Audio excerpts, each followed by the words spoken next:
तो नमस्कार। एलपी सरकारी जॉब चैनल पर आपका हार्दिक स्वागत और अभिनंदन करता हूं। आपके उज्जवल भविष्य की कामना के साथ इस सेशन का शुरुआत कर रहा हूं। इस पाठ से 2 सेशन आपके पास पहुंच गए हैं। ये तीसरा सेशन है। मैं पहले बोल चुका हूं, इस सेशन से जितने भी प्रश्न बन सकते हैं आपके परीक्षा हाल में, जो भी संभावित हैं, वो सारे प्रश्नों को समाहित किया हूँ। कुल 5 सेशन, टोटल 5 सेशन इसके जाएंगे। 2 आपके पास पहुंच गए, तीसरा ये आपके पास पहुंच रहा है। तो तीसरे सेशन का पहला प्रश्न, यानी इस सेशन का पहला प्रश्न और सीरियल से 106 वाला प्रश्न। तो ये क्या है भाई? लोक सेवा में प्रत्येक पद के कर्तव्यों तथा दायित्वों का स्पष्ट निर्धारण निम्नलिखित पर निर्भर करता है। प्रश्न नंबर 106 में देखें, लोक सेवा में प्रत्येक पद के कर्तव्यों तथा दायित्वों का स्पष्ट निर्धारण निम्नलिखित पर निर्भर करता है। तो पदोन्नत पर निर्भर करता है, या पद वर्गीकरण पे, या प्रशिक्षण पे, या भर्ती पर। प्रश्न नंबर 106 का उत्तर दें भाई। लोक सेवा में प्रत्येक पद के कर्तव्यों तथा दायित्वों का स्पष्ट निर्धारण निम्नलिखित पर किस पर निर्भर कर रहा है? पदोन्नत, पद वर्गीकरण, प्रशिक्षण या भर्ती पर। तो ये निर्भर कर रहा है भाई पद वर्गीकरण पर। प्रश्न नंबर 106 का ऑप्शन बा आपका सही उत्तर होगा। अगले प्रश्न पे आ जाएं। प्रश्न नंबर 107, प्रशासन में जड़ता व अनमनीयता का निम्नलिखित कारण है। प्रशासन में जड़ता व अनमनीयता का निम्नलिखित कारण है। प्रशिक्षण, पदोन्नत, पद वर्गीकरण या भर्ती। प्रश्न नंबर 107 का उत्तर देने का प्रयास करें भाई। प्रशिक्षण, पदोन्नत, पद वर्गीकरण या भर्ती। तो प्रशासन में जड़ता व अनमनीयता का निम्नलिखित कारण है पद वर्गीकरण भाई। प्रश्न नंबर 107 का उत्तर ऑप्शन सा होगा, पद वर्गीकरण। चलिए अगले प्रश्न पे आते हैं। प्रश्न नंबर 108, इंग्लैंड में लोक सेवा के विभिन्न वर्गों को समाप्त कर सिंगल यूनिफाइड ग्रेडिंग स्ट्रक्चर की सिफारिश करने वाली समिति का नाम। इंग्लैंड में लोक सेवा, देखिए प्रश्नों को बराबर समझ लें, प्रश्नों को अच्छी तरह समझ लें, तब ऑप्शन पे चलेंगे। कोई भी प्रश्न हो, प्रश्न को 1 बार 2 बार 3 बार पढ़ें, समझें, फिर ऑप्शन को अच्छी तरह पढ़ें, तब उत्तर देने का प्रयास करें। तो इंग्लैंड में लोक सेवा के विभिन्न वर्गों को समाप्त कर सिंगल यूनिफाइड ग्रेडिंग स्ट्रक्चर की सिफारिश करने वाली समिति का नाम। ये सिफारिश फुलटन समिति ने किया है, या रिडले कमीशन ने किया है, या टॉमलिन कमीशन ने, या ग्लेडस्टोन कमीशन ने। प्रश्न नंबर 108 का उत्तर देने का प्रयास करें भाई कि इंग्लैंड में विभिन्न वर्गों को समाप्त कर सिंगल यूनिफाइड ग्रेडिंग स्ट्रक्चर की सिफारिश करने वाली समिति कौन सी भाई? तो उस समिति का नाम है फुलटन समिति। प्रश्न नंबर 108 का ऑप्शन आ आपका सही उत्तर होगा। अगले प्रश्न पे आए। प्रश्न नंबर 109, फुलटन समिति की सिफारिशों का प्रमुखतया संबंध है। फुलटन समिति की सिफारिशों का प्रमुखतया क्या संबंध है भाई? पदोन्नत से है, या पद वर्गीकरण से है, या प्रशिक्षण से है, या भर्ती से है। प्रश्न नंबर 109 का उत्तर देने का प्रयास करें। फुलटन समिति की सिफारिशों का प्रमुखतया संबंध किससे है भाई?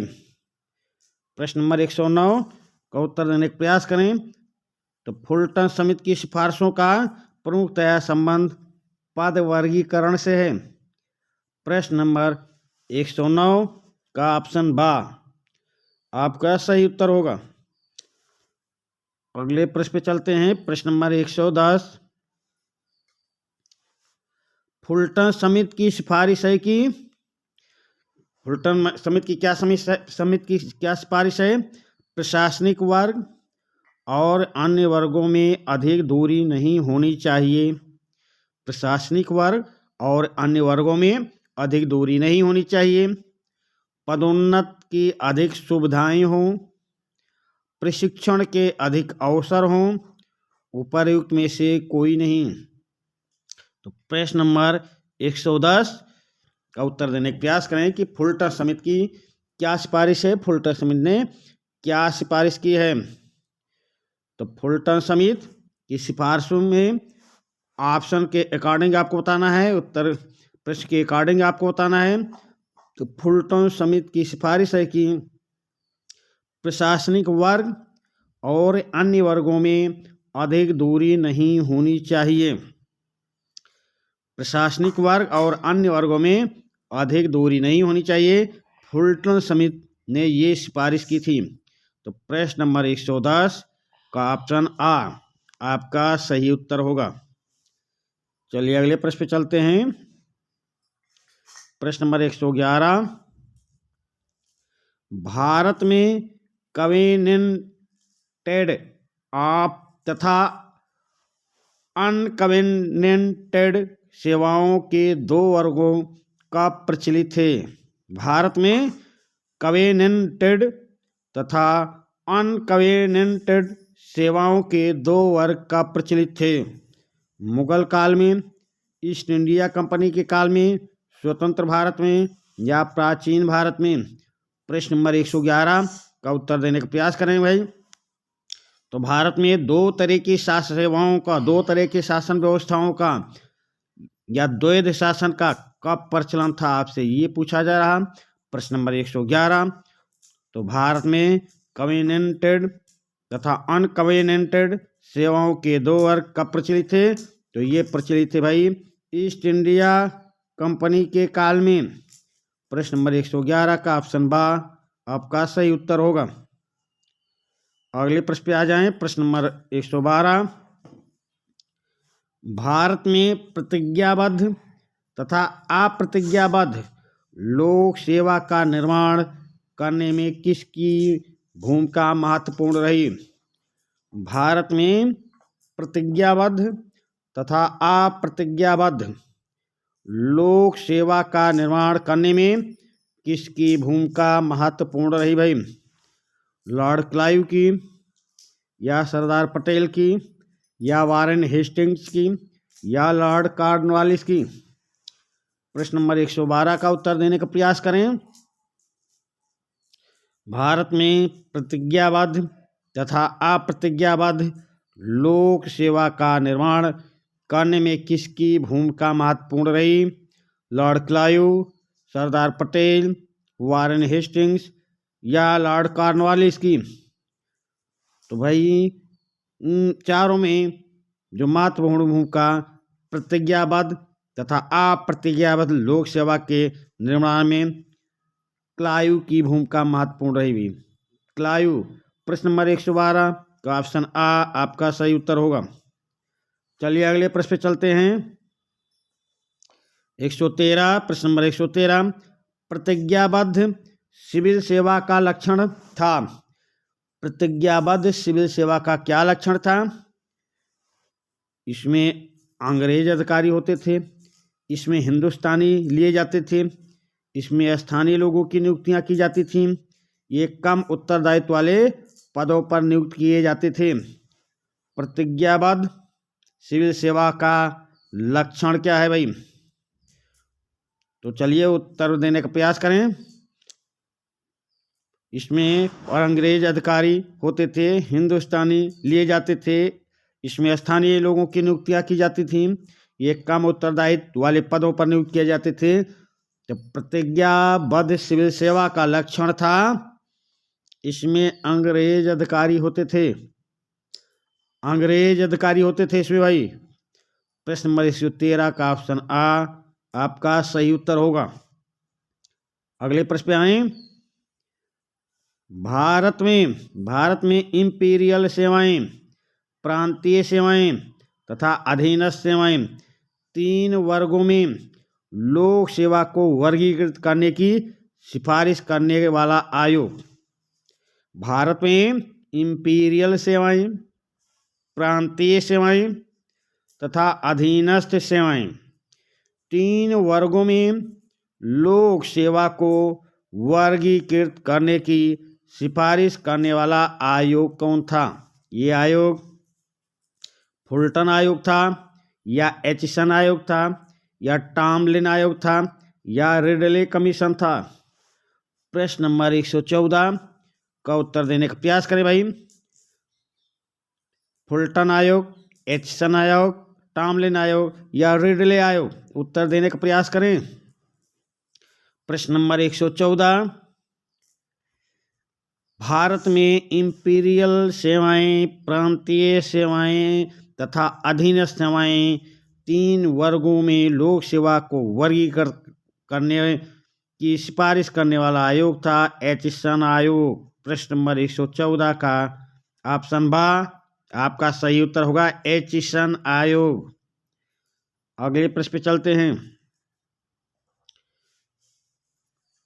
भारत में सेवाओं के तीन वर्गों के स्थान पर दो वर्गों, भारत में सेवाओं के तीन वर्गों के स्थान पर दो वर्गों, उच्चतर सेवा और निम्नतर सेवा का सुझाव किसने दिया? तीन वर्गों के स्थान पर दो वर्गों, उच्चतर सेवा और निम्नतर सेवा का सुझाव किसने दिया भाई? तो प्रश्न नंबर 115 का ऑप्शन देख लें। एचिसन आयोग ने, या फुलटन आयोग ने, या इस्लिंगटन आयोग ने, या उपरोक्त में से किसी ने नहीं भाई। प्रश्न नंबर 115 का उत्तर देने का प्रयास करें। 115 में क्या उत्तर होगा? भारत में सेवाओं के तीन वर्गों के स्थान पर दो वर्गों, उच्चतर सेवा और निम्नतर सेवा का सुझाव किसने दिया है? तो एचिसन आयोग ने दिया भाई, एचिसन आयोग। प्रश्न नंबर 115 का ऑप्शन आपका सही उत्तर होगा। अगले प्रश्न पे आ जाएं। प्रश्न नंबर 16, 116 प्रश्न नंबर, केंद्र में सेवाओं के चार समूह, केंद्र में सेवाओं के चार समूह का, खा, गा तथा घा का सुझाव दिया किसने दिया? केंद्र में सेवाओं के चार समूह का, खा, गा, घा का सुझाव किसने दिया? पहले वेतन आयोग ने, या दूसरे वेतन आयोग ने, या तीसरे वेतन आयोग ने, या चौथे वेतन आयोग ने? चलिए भाई उत्तर देने का प्रयास करें।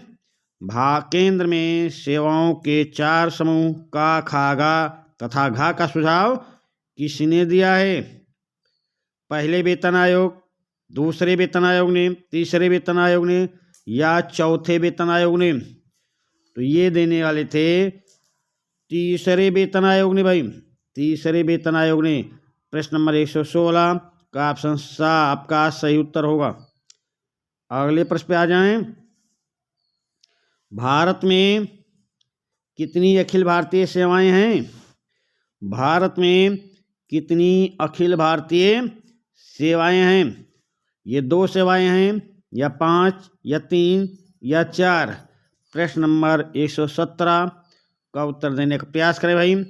भारत में कितनी अखिल भारतीय सेवाएं हैं? 2, 5, 3, 4? तो भारत में अखिल भारतीय सेवाएं 3 हैं भाई। प्रश्न नंबर 117 का ऑप्शन सा आपका सही उत्तर होगा। चलिए अगले प्रश्न पे आते हैं।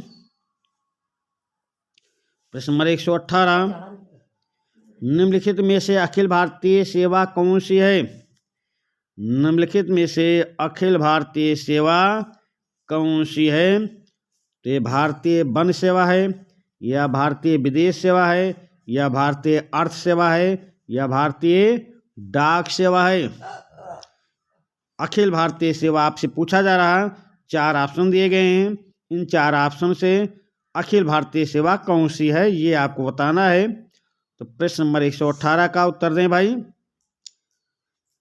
निम्नलिखित 4 विकल्पों में से अखिल भारतीय सेवा कौन सी है? तो ये है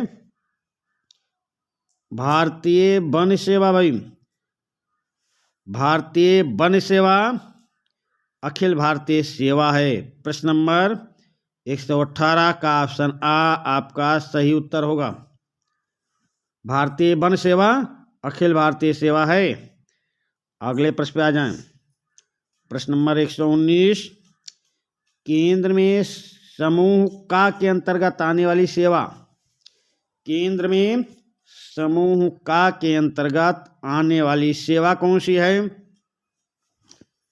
अखिल भारतीय सेवाएं हैं, यह केंद्रीय सेवाएं हैं, या अखिल भारतीय सेवाएं तथा 59 संगठित केंद्रीय सेवाएं हैं, या प्रांतीय सेवाएं हैं। प्रश्न नंबर 119 का उत्तर देने का प्रयास करें भाई। केंद्र में समूह का के अंतर्गत आने वाली सेवा कौन सी है? उत्तर देने का प्रयास करें भाई।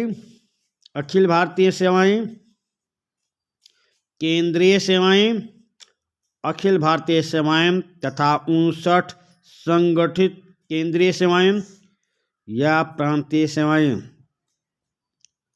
तो केंद्र में समूह का के अंतर्गत आने वाली सेवा है अखिल भारतीय सेवाएं तथा 59 संगठित केंद्रीय सेवाएं।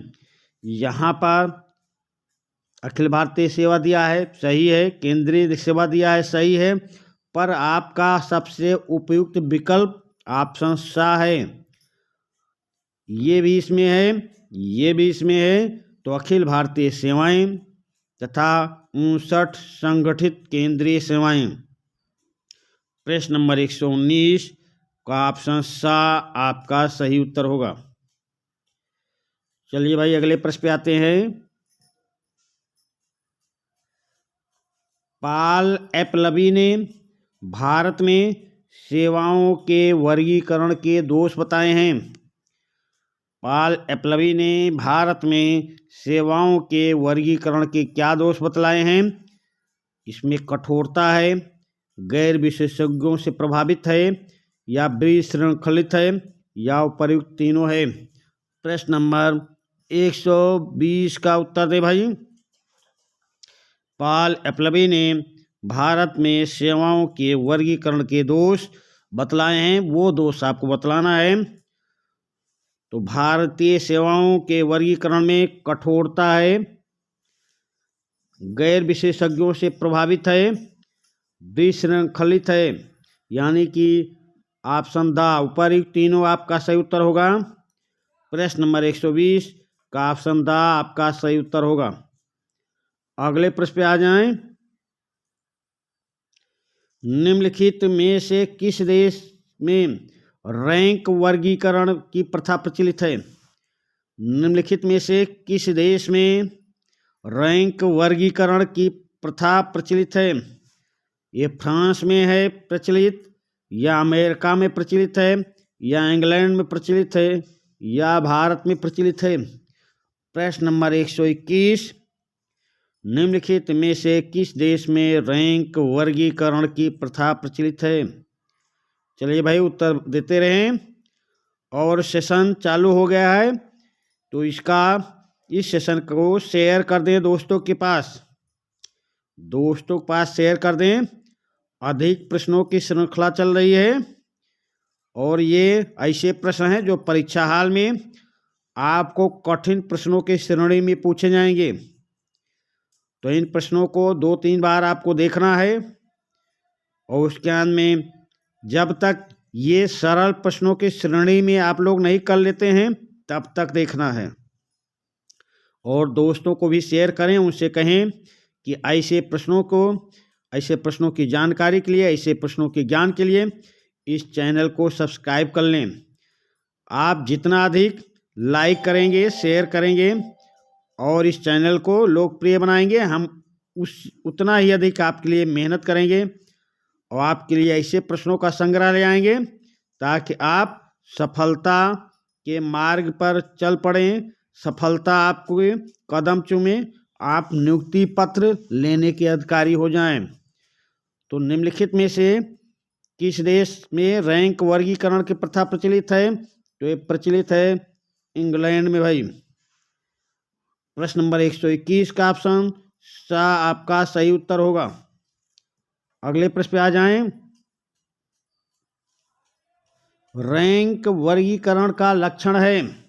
रैंक वर्गीकरण का लक्षण है तो काम का वर्गीकरण ना किया जाकर अधिकारियों एवं कर्मचारियों का वर्गीकरण किया जाता है।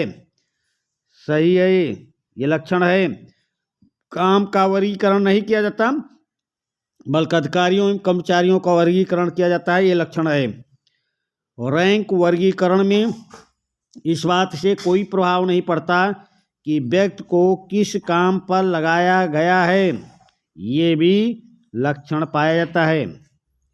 जब तक पदोन्नत द्वारा वह व्यक्ति दूसरे वर्ग में नहीं पहुंच जाता तब तक वो अपने वर्ग में ही रहता है। जब तक कि पदोन्नति द्वारा वह व्यक्ति दूसरे वर्ग में नहीं पहुंच जाता तब तक वह अपने वर्ग में ही रहता है, ये भी लक्षण है।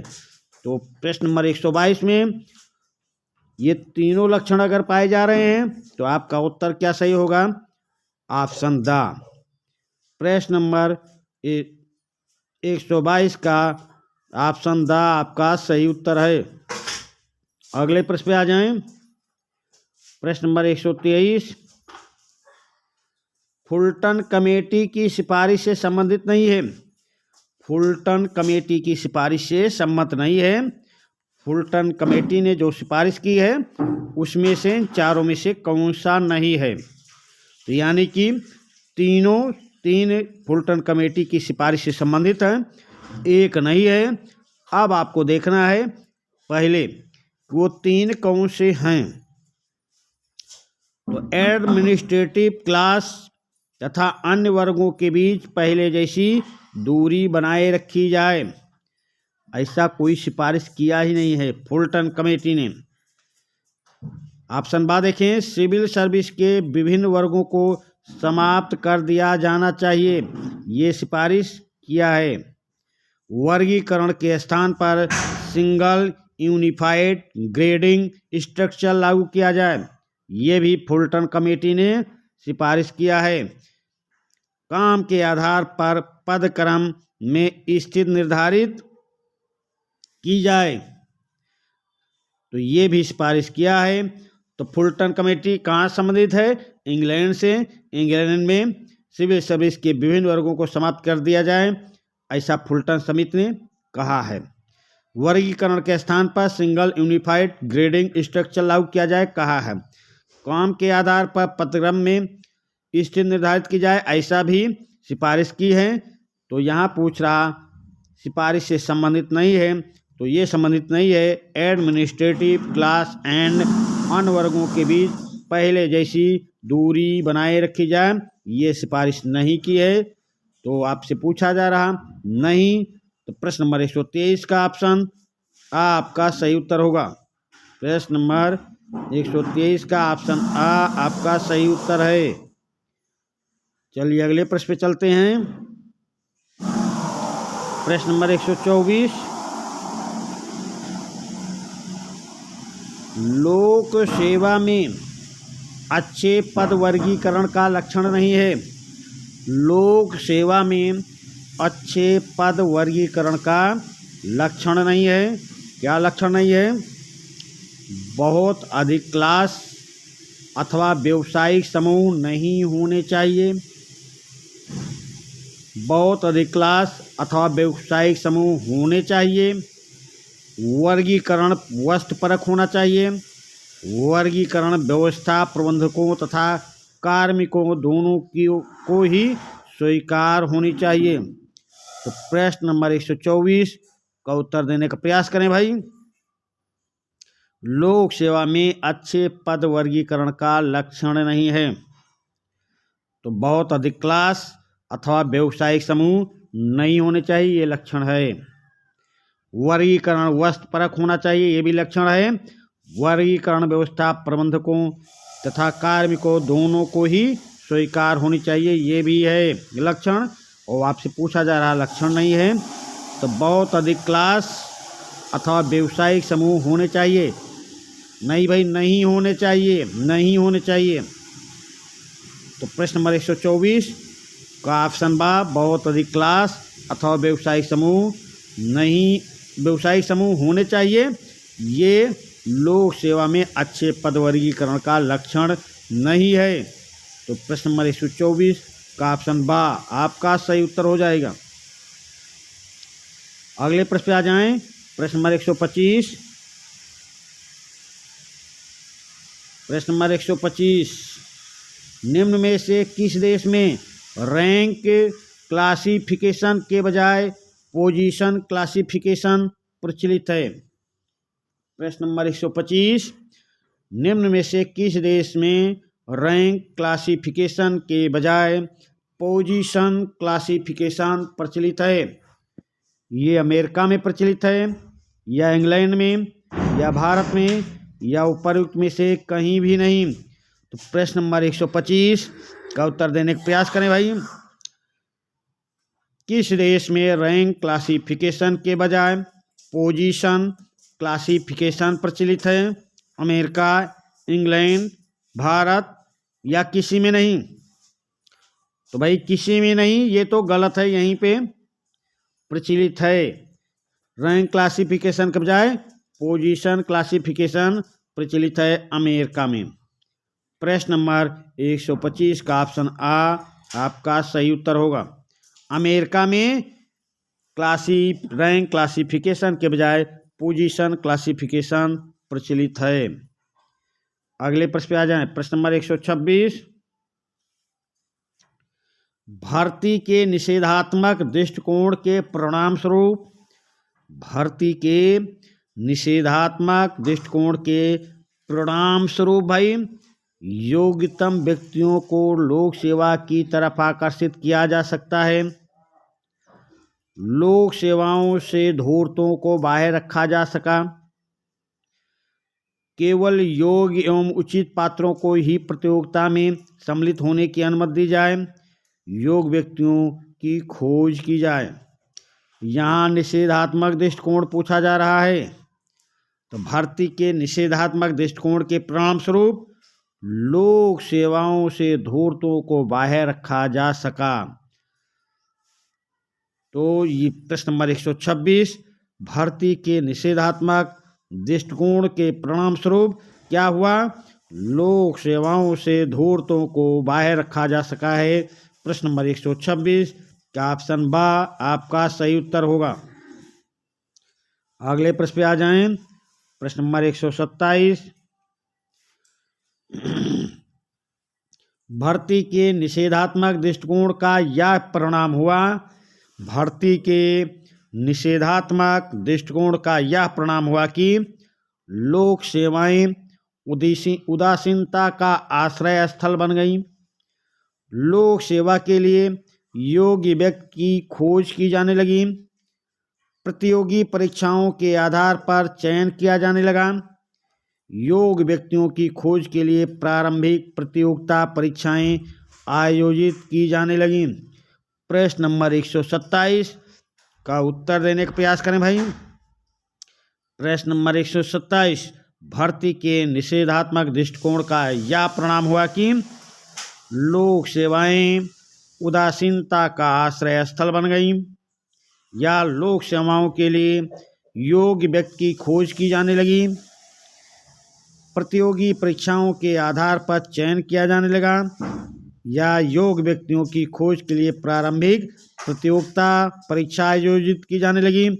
तो ये ऑप्शन को देखिए, आप प्रश्न को फिर से ध्यानपूर्वक समझें कि प्रश्न आपसे क्या पूछ रहा है।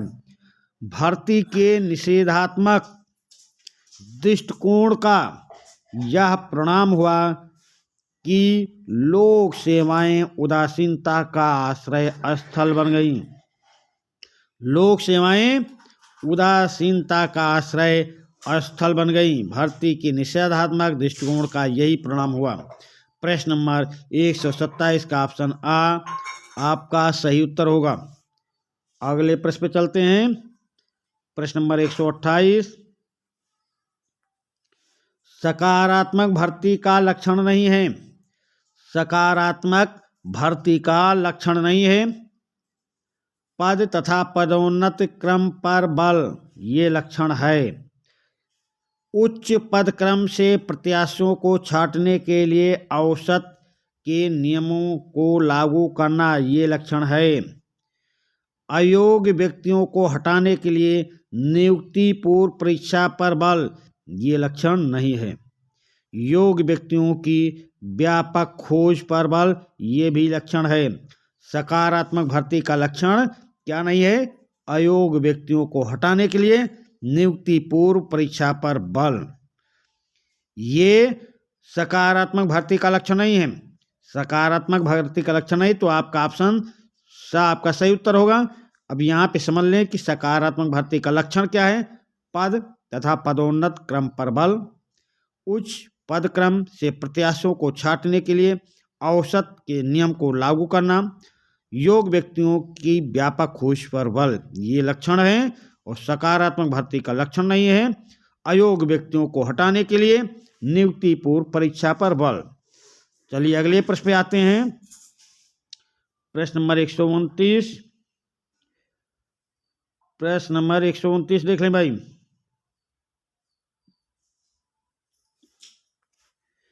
सकारात्मक भर्ती नीति का लक्षण नहीं है। सकारात्मक भर्ती नीति का लक्षण नहीं है। रोजगार बाजार की खोज तथा उसका संवर्धन किया जाना चाहिए। रोजगार सकारात्मक भर्ती नीति का लक्षण नहीं है, तो इसका ऑप्शन है रोजगार बाजार की खोज तथा उसका संवर्धन किया जाना चाहिए, ये लक्षण है। भर्ती संबंधी आकर्षक साहित्य का निर्माण तथा उसका व्यापक वितरण किया जाना चाहिए, ये भी लक्षण है। भर्ती संबंधी विज्ञापन जनसंपर्क के विशेषज्ञों द्वारा न लिखे जाकर वकीलों द्वारा लिखे जाएं, ये लक्षण नहीं है। भर्ती की प्रक्रिया के अंग के रूप में प्रशिक्षण कार्यक्रम होना चाहिए, ये भी लक्षण है। तो ये लक्षण है, ये है। सकारात्मक भर्ती नीति का लक्षण नहीं है, तो भर्ती संबंधी व्यापक जनसंपर्क के विशेषज्ञों द्वारा ना लिखे जाकर वकीलों द्वारा लिखे जाएं, ये लक्षण नहीं है। और यही ऑप्शन सा प्रश्न नंबर 129 का उत्तर होगा। चलिए अगले प्रश्न पे आते हैं। प्रश्न नंबर 130, प्रत्यक्ष भर्ती को अभिव्यक्त नहीं करता। प्रत्यक्ष भर्ती को अभिव्यक्त नहीं करता। खुले क्षेत्र से कर्मचारियों की भर्ती करना, सीधी भर्ती, भीतर से भर्ती, बाहर से भर्ती। तो प्रत्यक्ष भर्ती को अभिव्यक्त नहीं करता, भीतर से भर्ती भाई। प्रत्यक्ष भर्ती को अभिव्यक्त नहीं करता, भीतर से भर्ती को। ये खुले क्षेत्र से कर्मचारियों की भर्ती करना, ये प्रत्यक्ष भर्ती का उदाहरण है। सीधी भर्ती प्रत्यक्ष भर्ती का उदाहरण है। बाहर से भर्ती प्रत्यक्ष भर्ती का उदाहरण है। ये भीतर से भर्ती, ये पदोन्नत भर्ती का उदाहरण है भाई। पदोन्नत भर्ती का उदाहरण है भाई। तो आपसे पूछा जा रहा प्रत्यक्ष भर्ती को अभिव्यक्त नहीं करता, तो भीतर से भर्ती। प्रश्न नंबर 130 का ऑप्शन सा आपका सही उत्तर होगा। प्रश्न नंबर 130 का ऑप्शन सा आपका सही उत्तर है। अगले प्रश्न पे आते हैं। भीतर से भर्ती की विशेषता नहीं है। भीतर से भर्ती की विशेषता नहीं है, तो खुले क्षेत्र से कर्मचारियों की भर्ती करना, ये सीधी भर्ती से संबंधित है। भीतर से भर्ती की ये विशेषता नहीं है। पदोन्नत द्वारा भर्ती, ये भीतर से भर्ती की विशेषता है। नए व्यक्तियों को सेवा में नहीं लिया जाना, ये भीतर से भर्ती की विशेषता है। सेवा में कार्यरत लोगों को निम्न पदों से पदोन्नत करना, ये भीतर से भर्ती की विशेषता है। अब पूछा जा रहा भीतर से भर्ती की विशेषता नहीं है तो खुले क्षेत्र से कर्मचारियों की भर्ती करना, ये सीधी भर्ती का उदाहरण है, भीतर से भर्ती का उदाहरण नहीं है। तो प्रश्न नंबर 131 का ऑप्शन आपका सही उत्तर होगा। खुले क्षेत्र से कर्मचारियों की भर्ती करना, ये भीतर से भर्ती की विशेषता नहीं है। अगले प्रश्न पे चलते हैं। प्रश्न नंबर 132, भीतर से भर्ती का गुण नहीं है, भीतर से भर्ती का गुण नहीं है। तो ऑप्शन देखते हैं। अनुभवी व्यक्तियों का सुलभ होना, ये तो भाई गुण है, अनुभवी व्यक्तियों का सुलभ होना गुण है। पदोन्नत के प्रचुर अवसरों के कारण कर्मचारी अधिक लगन व उत्साह से काम करते हैं, ये भी गुण है। चयन का सीमित दायरा, ये भी गुण है। कार्मिकों के चरित्र एवं स्वभाव का उच्च अधिकारियों को पूर्व में ही पता रहता है, पूर्व में भाई कहाँ से पता रहेगा? कार्मिकों के चरित्र एवं स्वभाव का उच्च अधिकारियों को पूर्व में ही पता रहता है। प्रश्न नंबर 132 में ये गुण नहीं है भाई, ये गुण नहीं है। प्रश्न नंबर 132 का ऑप्शन द आपका सही उत्तर होगा। कार्मिकों के चरित्र एवं स्वभाव का उच्च अधिकारियों को पूर्व में ही पता रहता है, ये भीतर की भर्ती का गुण नहीं है। अगले प्रश्न पे आते हैं। भीतर से भर्ती का दोष नहीं है। आपको घुमा फिरा के जैसे भी बोर्ड या आयोग आपसे परीक्षा में प्रश्न पूछना चाहता है, वो सारे हथकंडे इसमें सारे प्रश्न के तरीके पूछने के सब आपके सामने हैं। अब आप इसको बार बार देखेंगे तो आपको आयोग या बोर्ड या कोई भी परीक्षा विभाग कितना भी घुमाए, आप प्रश्न को परीक्षा हाल में जान ही जाएंगे, पकड़ ही लेंगे, सही उत्तर ही करके आएंगे। देखिए प्रश्नों को किस तरह घुमाया जा रहा है, पर आपको सही ज्ञान होना जरूरी है, इसलिए मैं पहले कठिन प्रश्नों की श्रृंखला लेके चल रहा हूँ। तो भारत में भीतर में भर्ती का दोष नहीं है, भीतर से जो आंतरिक चयन होता है उसी की बात हो रही, भीतर से भर्ती का दोष नहीं है। तो अनुभवी व्यक्तियों का उपलब्ध होना, ये तो भाई गुण है, ये दोष नहीं है। चयन का संकुचित क्षेत्र, ये दोष है, ये दोष है भाई, ये दोष है। प्रशासन में रूढ़वादिता एवं जड़ता, दोष है।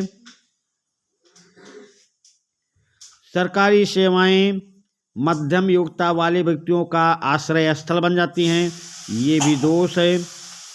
आपसे पूछा जा रहा दोष नहीं है तो ये गुण है, ऑप्शन आ गुण है। तो उत्तर क्या सही होगा? प्रश्न नंबर 133 भीतर से भर्ती का दोष नहीं है, ऑप्शन आ ये गुण है, ये दोष नहीं पूछा जा रहा। तो प्रश्न नंबर 133 का ऑप्शन आ आपका सही उत्तर हो जाएगा। अगले प्रश्न पे आते हैं। बाहर से या प्रत्यक्ष भर्ती से लाभ क्या है? बाहर से या प्रत्यक्ष भर्ती से लाभ क्या है, ये आपको बताना है। तो चयन का व्यापक क्षेत्र, एक तो लाभ यही है, चयन का व्यापक क्षेत्र, प्रत्यक्ष भर्ती का एक लाभ ये है। लोक सेवा में नए खून का प्रवेश, ये भी प्रत्यक्ष भर्ती या बाहर भर्ती से लाभ है। सबके लिए समान अवसर उपलब्ध कराना, ये भी प्रत्यक्ष या बाहर से भर्ती के लाभ हैं। तो ये तीनों लाभ हैं। तो उत्तर क्या आपका सही होगा? Option the. प्रश्न नंबर 134 का ऑप्शन द आपका सही उत्तर होगा। अगले प्रश्न पे आ जाएं। प्रश्न नंबर 135 बाहर से या प्रत्यक्ष भर्ती के दोष हैं। बाहर से या प्रत्यक्ष भर्ती के दोष हैं भाई, उन दोष पे को देखना है कि बाहर से या प्रत्यक्ष भर्ती के दोष क्या हैं। उच्च पदों पर अनुभवहीन व्यक्तियों का नियुक्त हो जाना, हाँ भाई ये दोष है, ये दोष भाई है। उच्च पदों पर अनुभवहीन व्यक्तियों का नियुक्त हो जाना दोष है। अनुभवहीन नाविकों के अधीन अनुभवी वृद्धों को कार्य करना पड़ता है, ये भी दोष है भाई।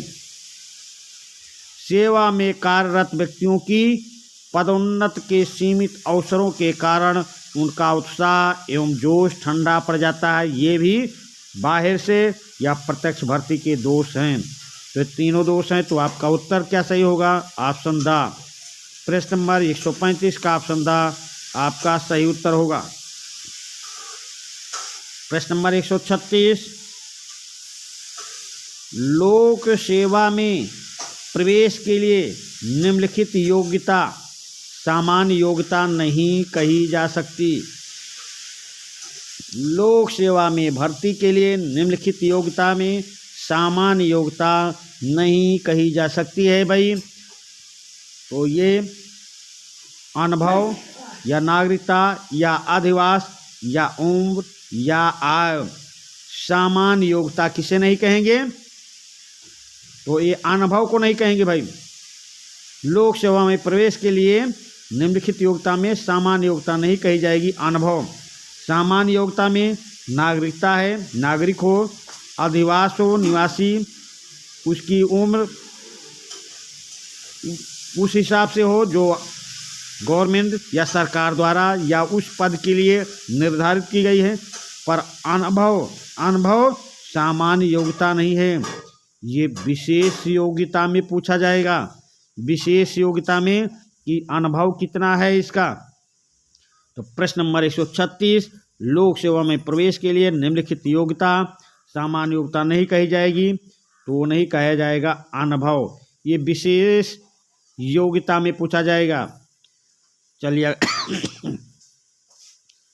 अगले प्रश्न पे आते हैं। प्रश्न नंबर 137, लोक सेवा में प्रवेश के लिए निम्नलिखित योग्यता विशेष योग्यता नहीं कही जा सकती। लोक सेवा में प्रवेश के लिए निम्नलिखित योग्यता विशेष योग्यता नहीं कही जा सकती है। तो शिक्षा संबंधी अर्हताएं, ये विशेष योग्यता है भाई, ये विशेष योग्यता है, विशेष योग्यता है। चलिए अगला, नागरिकता, ये सामान्य योग्यता है, सामान्य योग्यता है भाई। अनुभव विशेष योग्यता है, विशेष योग्यता है। वैयक्तिक योग्यताएं विशेष योग्यता है, विशेष योग्यता है। तो आपसे पूछा जा रहा लोक सेवा में प्रवेश के लिए निम्नलिखित योग्यता विशेष योग्यता नहीं है, तो ये विशेष योग्यता ये है, विशेष योग्यता ये है अनुभव, विशेष योग्यता व्यक्तिगत योग्यता है, विशेष योग्यता नहीं सामान्य योग्यता नागरिकता है। तो प्रश्न नंबर 127 में ऑप्शन व, नागरिकता विशेष योग्यता नहीं सामान्य योग्यता है, यही ऑप्शन आपका सही उत्तर होगा। चलिए अगले प्रश्न पे आते हैं। प्रश्न नंबर 138, लोक सेवा के लिए भर्ती करने हेतु आजकल लघु उत्तर या वस्तुनिष्ठ परीक्षा पद्धति अपनाई जाती है, जिसका प्रमुख गुण क्या है? लोक सेवा के लिए भर्ती करने हेतु आजकल लघु उत्तर या वस्तुनिष्ठ परीक्षा पद्धति अपनाई जाती है, जिसका प्रमुख गुण क्या है? जांच पूर्ण रूप से निष्पक्ष और वस्तुनिष्ठ रीति से की जा सके। एक गुण तो यही है, जांच पूर्ण रूप से निष्पक्ष और वस्तुनिष्ठ रीति से की जा सके। दूसरा, छात्रों की अभिव्यक्ति शक्ति का पता लगाया जा सके, ये भी गुण है। छात्रों की अभिव्यक्ति शक्ति का पता लगाया जा सके। ऑप्शन 7 देखें, प्रत्याशियों की तार्किक विश्लेषण और चिंतन क्षमता का पता लगाया जा सके। ये भी गुण हैं। लोक सेवा के भर्ती के लिए लघुत्तर या वस्तुनिष्ठ परीक्षा पद्धति के ये तीनों गुण हैं भाई। तो आपका उत्तर क्या सही होगा? ऑप्शन द उपयुक्त तीनों। प्रश्न नंबर 138 का ऑप्शन द आपका सही उत्तर होगा। चलिए अगले प्रश्न पे आ जाएं। प्रश्न नंबर 139,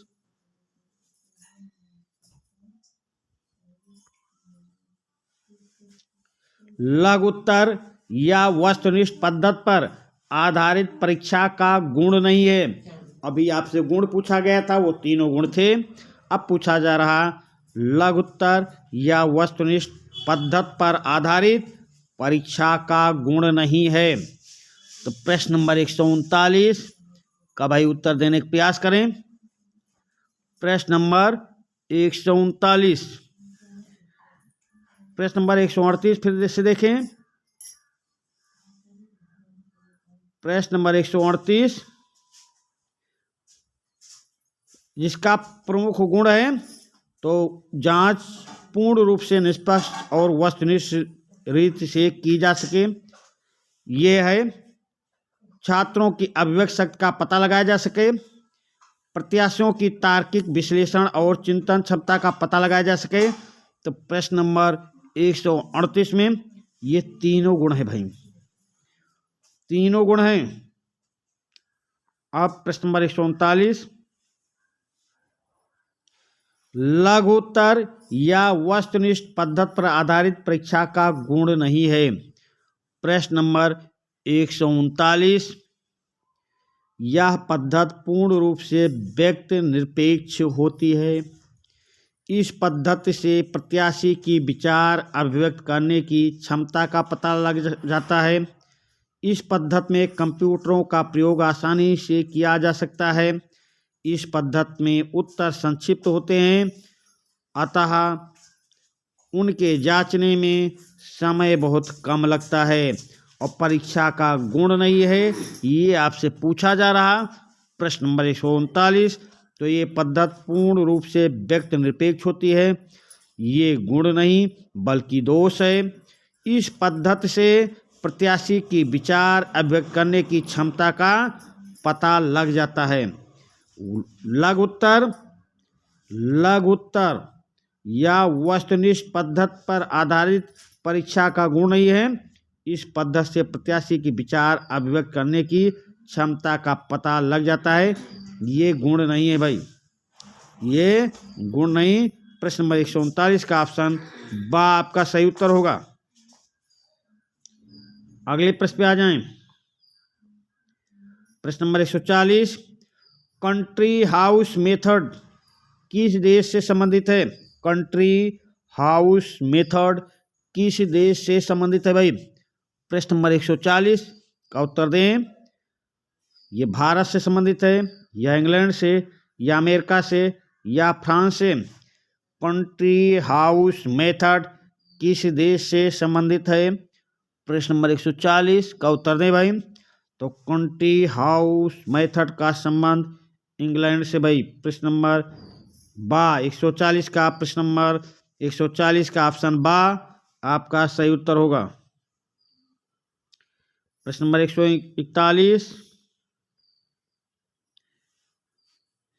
कंट्री हाउस मेथड का प्रमुख गुण क्या है? कंट्री हाउस मेथड का प्रमुख गुण क्या है, ये आपको बताना है।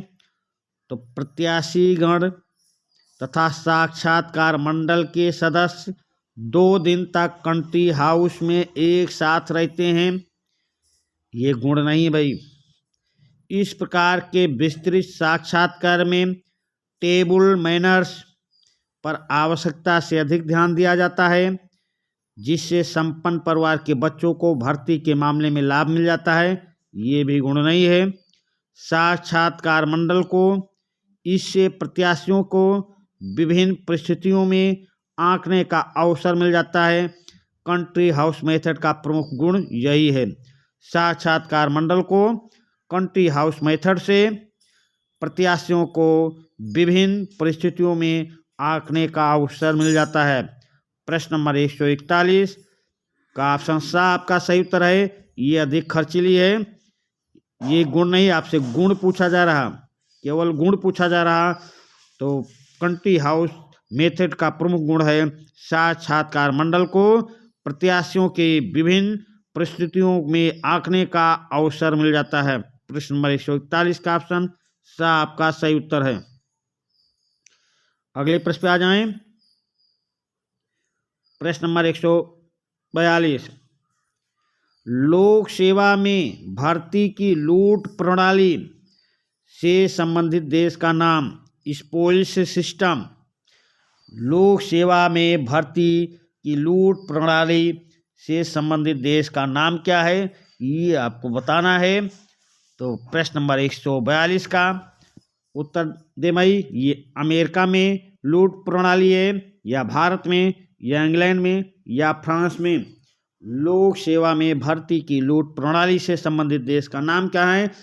तो लूट प्रणाली, लोक सेवा में लूट प्रणाली सबसे ज़्यादा अमेरिका में पाई जाती है भाई। प्रश्न नंबर 142 का ऑप्शन आ आपका सही उत्तर होगा। प्रश्न नंबर 143 वह कौन सा देश है जहां 1 जनवरी 1979 से भर्ती करने वाली प्रमुख संस्था लोक सेवा आयोग को समाप्त कर दिया गया है। वह कौन सा देश है जहां 1 जनवरी 1979 से भर्ती करने वाली प्रमुख संस्था लोक सेवा आयोग को समाप्त कर दिया गया है। तो भारत में समाप्त किया गया है, या अमेरिका में, या फ्रांस में समाप्त कर दिया गया है, या इंग्लैंड में। प्रश्न नंबर 143 का उत्तर दे भाई। 1 जनवरी 1979 से भर्ती करने वाली प्रमुख संस्था लोक सेवा को समाप्त करने वाला देश, तो वो देश का नाम है अमेरिका। अमेरिका में 1 जनवरी 1979 से भर्ती करने वाली प्रमुख संस्था लोक सेवा आयोग को समाप्त कर दिया है। प्रश्न नंबर 143 का ऑप्शन बा आपका सही उत्तर है। प्रश्न नंबर 144 प्रश्न नंबर 144 देख ले भाई। अमेरिकी लोक सेवा आयोग की निम्नलिखित कारणों से आलोचना की गई थी। अमेरिकी लोक सेवा आयोग की निम्नलिखित कारणों से आलोचना की गई थी। तो आयोग बदली हुई परिस्थितियों में कार्मिक प्रशासन को सही नेतृत्व नहीं दे सका था। सही है, आयोग बदली हुई परिस्थितियों में कार्मिक प्रशासन को सही नेतृत्व नहीं दे सका, इस कारण इसकी आलोचना की गई। सही, आयोग के सदस्यों को कार्मिक प्रशासन के मामले में व्यावसायिक प्रशिक्षण भी प्राप्त नहीं हो सका, ये भी कारण था। सदस्यों तथा अध्यक्ष में अक्सर मतभेद हो जाता है, जिसके कारण आयोग की प्रशासनिक क्षमता पर विपरीत प्रभाव पड़ता था, ये भी सही है। इन सभी कारणों से अमेरिकी लोक सेवा आयोग की आलोचना की गई थी। प्रश्न नंबर 144 में उत्तर क्या सही होगा। ये सभी कारण हैं जिनसे अमेरिकी लोक सेवा आयोग की आलोचना की जा रही थी। तो आपका उत्तर सही हो जाएगा ऑप्शन द। उत्तर आपका ऑप्शन द सही उत्तर हो जाएगा। प्रश्न नंबर 144 का ऑप्शन द सही उत्तर है। अगले प्रश्न पे आ जाएं। प्रश्न नंबर 145 भर्ती के लिए सर्वश्रेष्ठ तरीका क्या है। भर्ती के लिए सर्वश्रेष्ठ तरीका, तो साक्षात के आधार पर भर्ती करना, या संक्षिप्त उत्तर परीक्षाएं, या निबंधात्मक परीक्षाएं, या उपयुक्त में से कोई नहीं। प्रश्न नंबर 145 भर्ती के लिए सर्वश्रेष्ठ तरीका क्या है। साक्षात्कार के स्तर पर भर्ती हो, नहीं भाई, ये तरीका उचित नहीं है। केवल संक्षिप्त उत्तर परीक्षाएं हो, ये भी नहीं सही। निबंधात्मक परीक्षाएं हो, तो ये भी भाई निबंधात्मक परीक्षाएं हो, इससे भी सर्वश्रेष्ठ तरीका नहीं है। सर्वश्रेष्ठ तरीका जब ये तीनों बातें होंगी तभी सही होगा। तो ऊपर में से कोई नहीं, ये तीनों बातें होनी चाहिए। संक्षिप्त उत्तर भी हो, निबंधात्मक परीक्षा भी हो और साक्षात्कार भी हो। भर्ती का सबसे तरीका ये है। तो आपका उत्तर क्या सही होगा? Option the. प्रश्न नंबर 145 का ऑप्शन द आपका सही उत्तर होगा। प्रश्न नंबर 146, वह कौन सा देश है जहां लोक सेवा में भर्ती से पूर्व भर्ती के लिए प्रशिक्षण उपलब्ध कराया जाता है? प्रश्न नंबर 146, वह कौन सा देश है जहां लोक सेवा में भर्ती से पूर्व भर्ती के लिए प्रशिक्षण उपलब्ध कराया जाता है? तो वह देश है इंग्लैंड या फ्रांस या अमेरिका या भारत। प्रश्न नंबर 146 का उत्तर देने का प्रयास करें। भर्ती पूर्व भर्ती के लिए प्रशिक्षण कहाँ उपलब्ध कराया जाता है? तो ये उपलब्ध कराया जाता है भाई फ्रांस में। फ्रांस में। प्रश्न नंबर 146 का ऑप्शन बा आपका सही उत्तर होगा। अगले प्रश्न पे आ जाएं। फ्रांस की एकोल नेशनल द एडमिनिस्ट्रेशन का प्रमुख कार्य क्या है? फ्रांस की एकोल नेशनल द एडमिनिस्ट्रेशन का प्रमुख कार्य क्या है? भर्ती से पूर्व भर्ती के लिए दिया जाने वाला प्रशिक्षण या भर्ती के लिए प्रतियोगी परीक्षाओं का संचालन या भर्ती के उपरांत प्रशिक्षण देना या उपर्युक्त तीनों। तो प्रश्न नंबर 147 का उत्तर दें भाई। फ्रांस की एकोल नेशनल एडमिनिस्ट्रेशन का प्रमुख कार्य क्या है? तो इसका प्रमुख कार्य चलिए यहाँ देखते हैं ऑप्शन में। भर्ती से पूर्व भर्ती के लिए दिया जाने वाला प्रशिक्षण देना इसका कार्य है। भर्ती के लिए प्रतियोगी परीक्षाओं का संचालन करना भी इसका कार्य है। भर्ती के उपरांत प्रशिक्षण देना भी इसका कार्य है। तो फ्रांस की एकोल नेशनल द एडमिनिस्ट्रेशन के ये तीनों प्रमुख कार्य हैं। तो आपका उत्तर सही होगा ऑप्शन द उपर्युक्त तीनों। प्रश्न नंबर 147 का ऑप्शन द आपका सही उत्तर है। अगले प्रश्न पे आ जाएं। वह कौन सा देश है जहां लोक सेवा के प्रत्याशियों को लिखित एवं मौखिक परीक्षा के साथ साथ शारीरिक योग्यता पास करना भी आवश्यक होता है? वह कौन सा देश है जहां लोक सेवा के प्रत्याशियों को लिखित एवं मौखिक परीक्षा के साथ साथ शारीरिक योग्यता परीक्षा पास करना भी आवश्यक है? तो ये फ्रांस में है या भारत में या इंग्लैंड में या अमेरिका में? प्रश्न नंबर 148 का उत्तर दें भाई। तो वो देश का नाम बताए जहां पर प्रत्याशियों को लिखित परीक्षा ली जाती है, मौखिक परीक्षा ली जाती है और शारीरिक योग्यता भी पास करना उसके लिए आवश्यक होता है। तो वो देश का नाम है फ्रांस। फ्रांस में लोक सेवा के लिए लिखित परीक्षा, मौखिक परीक्षा एवं शारीरिक योग्यता परीक्षा पास करना आवश्यक होता है भाई। प्रश्न नंबर 148 का ऑप्शन आ आपका सही उत्तर है। प्रश्न नंबर 149, लोक सेवा में भर्ती के लिए आयु संबंधी अर्हता में लचीलापन पाया जाता है? लोक सेवा में भर्ती के लिए आयु संबंधी अर्हता में लचीलापन पाया जाता है। ये कहाँ पाया जाता है? भारत में या अमेरिका में या इंग्लैंड में या फ्रांस में? प्रश्न नंबर 149 का उत्तर दे भाई। लोक सेवा में भर्ती के लिए आयु संबंधी अर्हता में लचीलापन कहाँ पाया जा रहा है? तो ये पाया जाता है अमेरिका में भाई। लोक सेवा में भर्ती के लिए आयु संबंधी अर्हता में लचीलापन अमेरिका में पाया जाता है। प्रश्न नंबर 149 का ऑप्शन बा आपका सही उत्तर है। प्रश्न नंबर 150, भर्ती प्रक्रिया का अंग है। भर्ती प्रक्रिया का अंग है। उन क्षेत्रों की खोज जहां उचित प्रकार के प्रत्याशियों के उपलब्ध होने की संभावना हो, पर्याप्त प्रचार किया जाए, परिवीक्षाधीन कर्मचारियों के लिए प्रशिक्षण कार्यक्रम। तो भर्ती प्रक्रिया का अंग क्या है? भर्ती प्रक्रिया का अंग है उन क्षेत्रों की खोज जहां पर उचित प्रकार के प्रत्याशियों के उपलब्ध होने की संभावना हो, पर्याप्त प्रचार हो, परिवीक्षाधीन कर्मचारियों के प्रशिक्षण का कार्यक्रम हो, अर्थात ये सभी बातें हैं।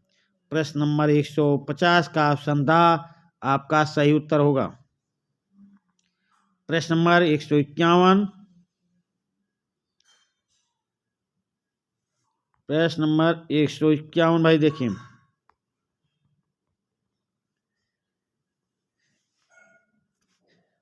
शिक्षण और प्रशिक्षण के अंतर को प्रकट करने वाला जोड़ा निम्नलिखित में से कौन सही नहीं है?